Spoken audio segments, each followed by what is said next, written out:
Hey brothers, hey sisters, this is Adam with the Parable of the Vineyard YouTube channel. As always, I pray you're doing well, strong in faith and eyes and hearts, waiting for the return of Jesus Christ, Yeshua HaMashiach. And in the interim, I want to feed you all with some of his words. I am so excited today to bring you some more information about the book of 2nd Baruch. And as some of you know, Baruch was the scribe of Jeremiah and was there during the destruction of Jerusalem. And there's so much here, there's so much contained, so much information. There's a lot of unanswered questions about certain things that are really revealed here in 2nd Baruch. And I only ask you to keep an open mind and to let the Spirit guide you and not the traditions of men. The traditions of men have taught you to not look at books like this. And as I've said many times before, you know, we're okay with watching movies written by men. We're okay with reading books written by men. But when we're confronted with books like these, books that were removed by the authorities hundreds of years ago, then we're instantly willing to side with them and say, no, we shouldn't read these books. But again, I only ask you to test all things with the Spirit and go to these matters in prayer and let your Heavenly Father let you know what is truth and what is not truth. Don't believe anything I say. Don't believe anything any other man or woman says, but only what our only teacher, which is the Holy Spirit, do the talking. And so again, I just ask you to keep an open mind. And when you do, there's so much here. There's so much information that has just been waiting for us. I call these books honestly the hidden manna. It's you look at the Ark of the Covenant, in which I can't wait to share this with you. Where the Ark of the Covenant went is actually described here in the second book of Baruch. But in the Ark of the Covenant, I believe, are the three testaments. You had the two stone tablets of the law, which being the first testament.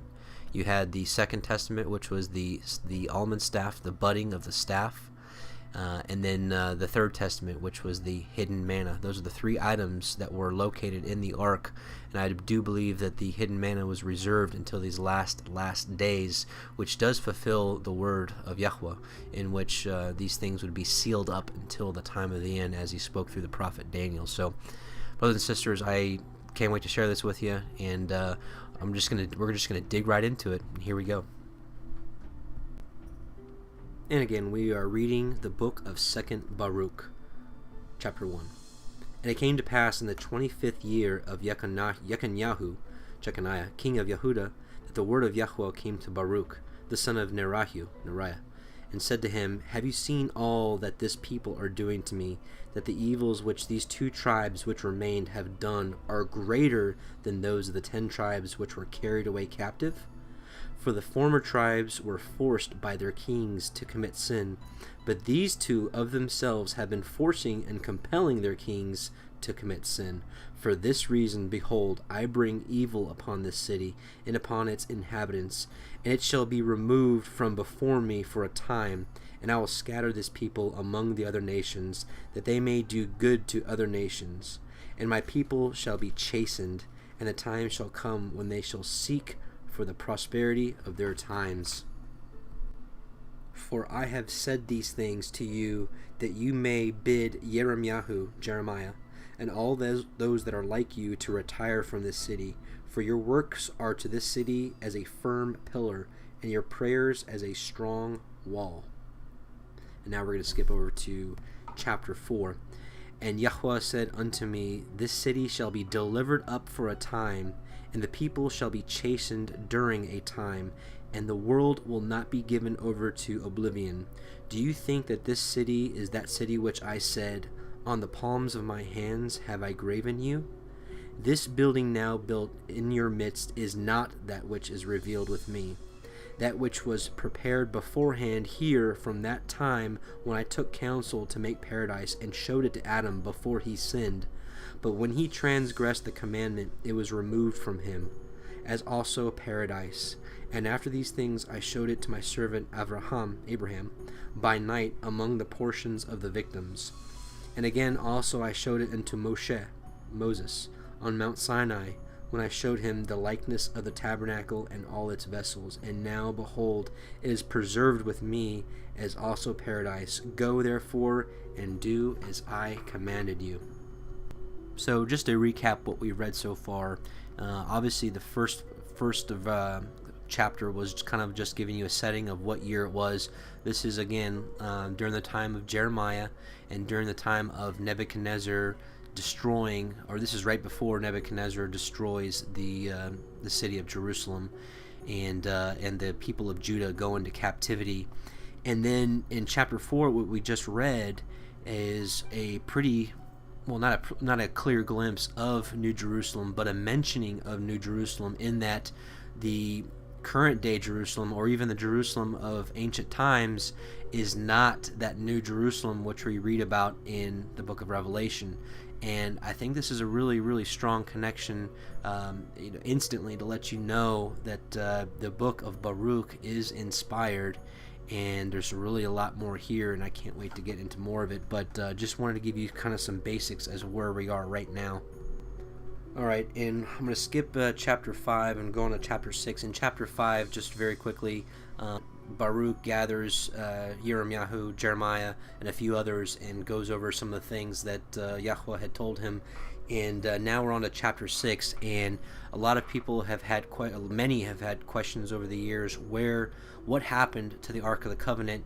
And because books like this were removed, there weren't clear-cut answers, so people had to speculate.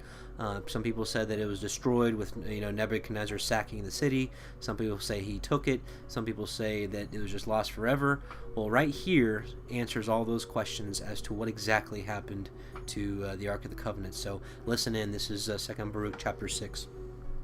And it came to pass on the morrow that, lo, the army of the Kadessim surrounded the city. And at the time of the evening, I, Baruch, left the people, and I went forth and stood by the oak. And I was grieving over Sion, and lamenting over the captivity which have come upon the people. And lo, suddenly a strong ruach raised me, and bore me aloft over the wall of Jerusalem.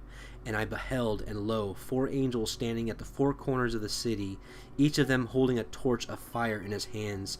And another angel began to descend from heaven, and said unto them, Hold your lamps, and do not light them until I tell you. For I am first sent to speak the word to the earth, and to place in it what Yahweh Sebaoth has commanded me. And I saw him descend into the Holy of Holies, and take from thence the veil, and the holy ark, and the mercy seat, and the 2 tablets, and the holy raiment of the priests, and the altar of incense, and the 48 precious stones wherewith the priest was adorned, and all the holy vessels of the tabernacle. And he spoke to the earth with a loud voice, Earth, earth, earth, hear the word of El Elohim, and receive what I commit to you, and guard them until the last times, so that when you are ordered, you may restore them, so that strangers may not get possession of them. For the time comes when Jerusalem also will be delivered for a time, until it is said that it is again restored forever. And the earth opened up its mouth and swallowed them up. Chapter 7. And I heard these things. I heard the angels saying unto those angels who held the lamps, Destroy therefore, and overthrow its wall to its foundations, lest the enemy should boast and say, We have overthrown the wall of Sion, and we have burnt the place of El Elohim, and ye have seized the place where I had been standing before. Chapter 8.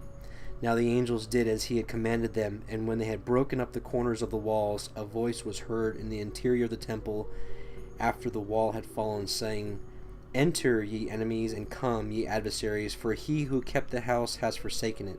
And I, Baruch, departed. And it came to pass after these things that the army of Kasdim entered and seized the house, and all that was around it. And they led the people away captive, and slew some of them, and bound Sidkiyahu the king, and sent him unto the king of Babel. And I, Baruch, came, and Jeremy, whose heart was found pure from sins, who had not been captured in the seizure of the city, and we rent our garments, we wept and mourned and fasted 7 days. And it came to, this is chapter 10, and it came to pass after 7 days that the word of Elohim came to me, and said unto me, Tell Yirmiyahu, and go and support the captivity of the people unto Babel, but do remain here amid the desolation of Sion, and I will show you after these days what will befall at the end of days. And I said to Yahweh, as Yahweh commanded me, and he said, indeed, departed with the people, but I, Baruch, returned and sat before the gates of the temple, and I lamented with the following lamentation over Sion, and said, blessed is he who was not born, or he who, having been born, has died. But as for us who live, woe unto us, because we have seen the afflictions of Sion, and what has befallen Jerusalem. I will call the sirens from the sea, and ye, Lilin, come ye from the desert, and ye, Shedim, dragons from the forests, and awake and gird up the loins unto morning, and take up with me the dirges, and make lamentation with me. And the lamentation of Baruch continues for quite a few chapters. Just for the sake of time, I'm going to skip to chapter 13. And it came to pass after these things that I, Baruch, was standing upon Mount Sion, and lo, a voice came from the height and said unto me, stand upon your feet, Baruch, and hear the word of El Elohim. Because you have been astonished at what has befallen Sion, you shall therefore be assuredly preserved to the consummation of times, that you may be for a testimony. I'm going to read that again for you. You shall therefore be assuredly preserved to the consummation of that time, of the times, that ye may be for a testimony. Is this that testimony? I can't wait to share the rest of this with you, brothers and sisters. So that if ever those prosperous cities say, why has El Elohim brought upon us this retribution? Say unto them, you and those like you shall have seen this evil. This is the evil and retribution which is coming upon you and upon your people in its destined time, that the nations may be thoroughly smitten, and then shall they be in anguish. And if they say at that time, for how long? You will say to them, ye who have drunk the strained wine, drink ye also of its dregs, the judgment of the lofty one, who has no respect of persons. On this account he had aforetime no mercy on his own sons, but afflicted them as his enemies because they sinned. Then, therefore, were they chastened, that they may be sanctified. But now, ye peoples and nations, ye are guilty, because ye have always trodden down the earth, and used the creation unrighteously. For I have always benefited you, and you have always been ungrateful for the beneficence. Alright, I'm skipping just a few chapters here, skipping to chapter 21. There was some dialogue between Baruch and the Most High, and just, kind of lamenting more, kind of like, hey, I don't understand, but anyways, just prior to where I'm going to start again, God had instructed Baruch to fast for 7 days, and he was going to speak to him some more. So here we are, this is chapter 21. And I went thence and sat in the valley of Kidron, in a cave of the earth, and I sanctified my soul there, and I ate no bread, yet I was not hungry, and I drank no water, yet I thirsted not, and I was there till the 7th day, as he commanded me. And afterwards I came to that place where he had spoken with me, and it came to pass at sunset that my soul took much thought, and I began to speak in the presence of El Elohim, and said, O you that have made the earth, hear me, that have fixed the firmament by your word, and have made firm the height of heaven by the Ruach, that have called from the beginning of the world that which did not yet exist, and they obey you. You that have commanded the air by your nod, and have seen those things which are to be as those things which you are doing. You that rule with great thought the host that stands before you, also the countless holy beings which you did make from the beginning, of flame and fire, which stand round about you, your throne, you rule with indignation. To you only does this belong, that you should do forthwith whatsoever you wish. Who caused the raindrops of rain to rain by number upon the earth, and alone know the consummation of the times before they come, have respect unto my prayer. For you alone are able to sustain all who are, and those who have passed away, and those who are to be, those who sin, and those who are righteous, as living and being past finding out. For you alone do live immortal and past finding out, and know the number of mankind, and if in time may have sinned, yet others, not a few, have been righteous.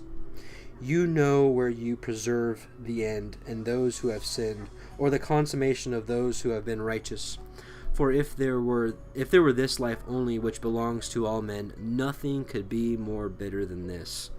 For what profit is strength that turns to sickness, or fullness of food that turns to famine, or beauty that turns to ugliness? For the nature of man is always changeable. For what were formerly now, we no longer, and what we now are, we shall not afterwards remain. For if a consummation had not been prepared for all, in vain would have been their beginning. But regarding everything that comes from you, do inform me, and regarding everything about which I ask you, do enlighten me. How long will that which is corruptible remain, and how long will the time of mortals be prospered?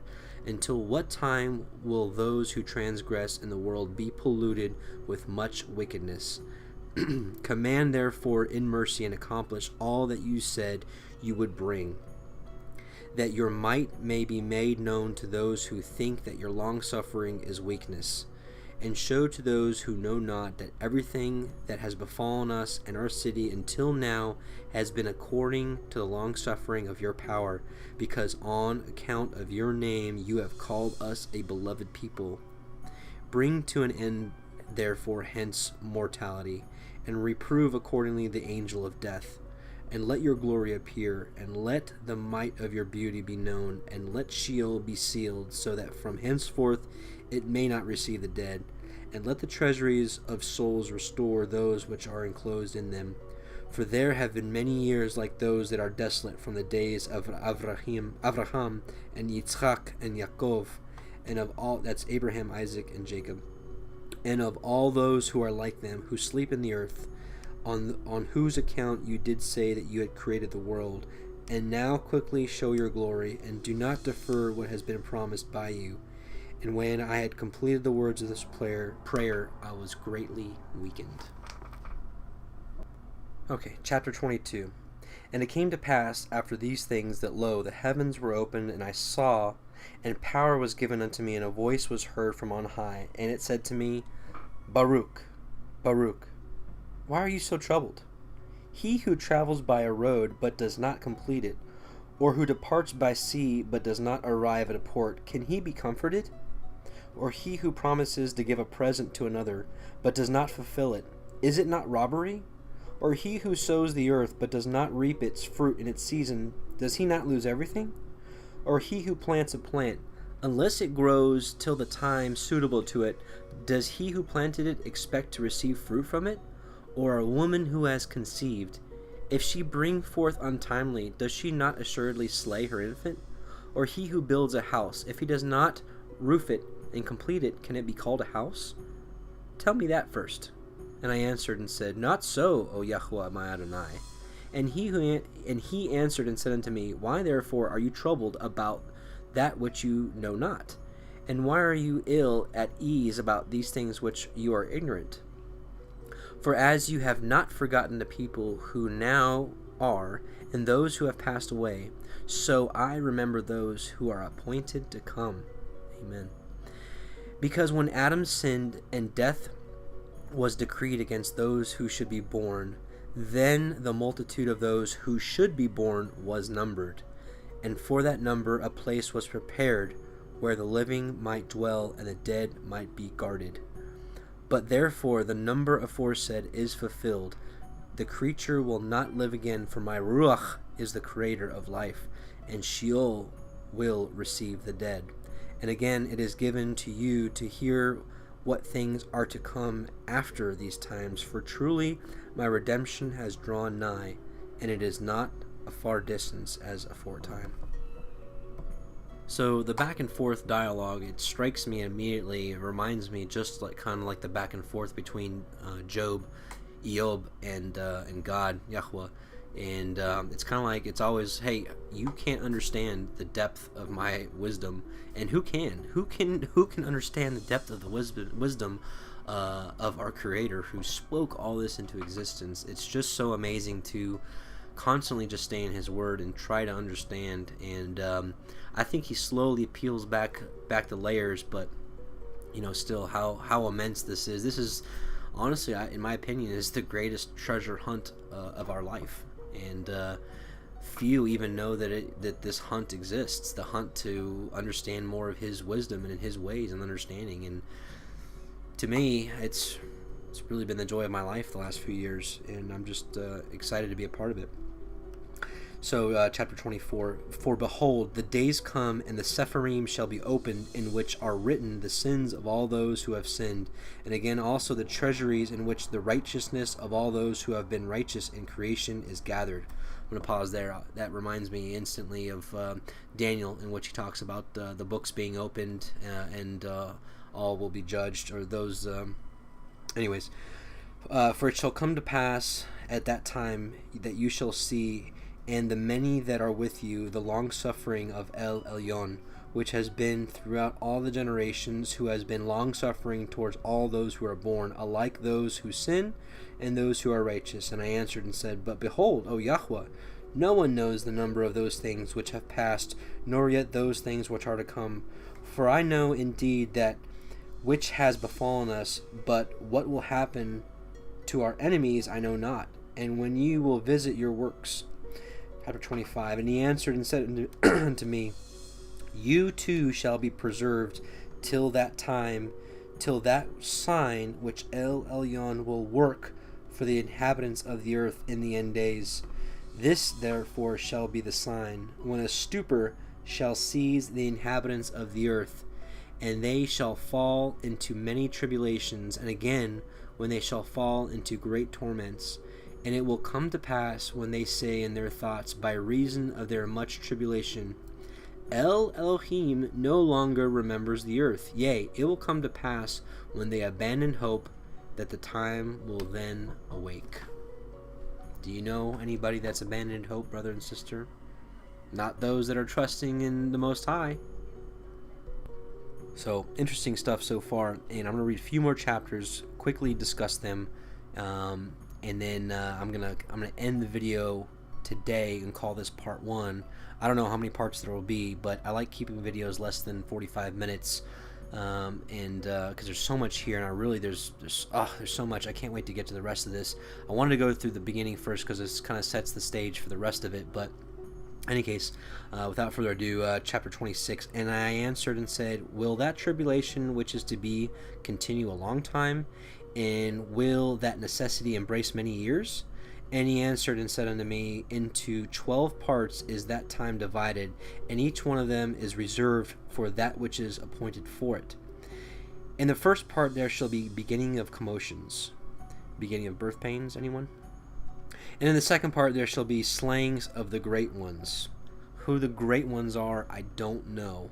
But in any case. And in the third part, the fall of many by death, and in the fourth part the sending of the sword, and in the fifth part famine and the withholding of rain, and in the sixth part earthquakes and terrors wanting, and in the eighth part a multitude of specters and attacks of the Shedim, that's the demons, and in the ninth part the fall of fire, and in the 10th part rape and much oppression, and in the 11th part wickedness and unchastity, and in the 12th part confusion from the mingling together of all those things aforesaid. For these parts of that time are reserved, and shall be mingled one with another, and minister to one another. For some shall leave out some of their own, and receive it in its stead from others, and some complete their own, and that of others, so that those may not understand who are upon the earth in those days, that this is the consummation of times. Let me ask you, brothers and sisters, those that are not watching, waiting, understand that Jesus Christ, Yeshua HaMashiach, is King and salvation. Those that are in darkness, do they understand that this is the consummation of times, the end of days? Maybe some, because of what's in Hollywood and all the end times movies. But in general, do people really know that these are the end times?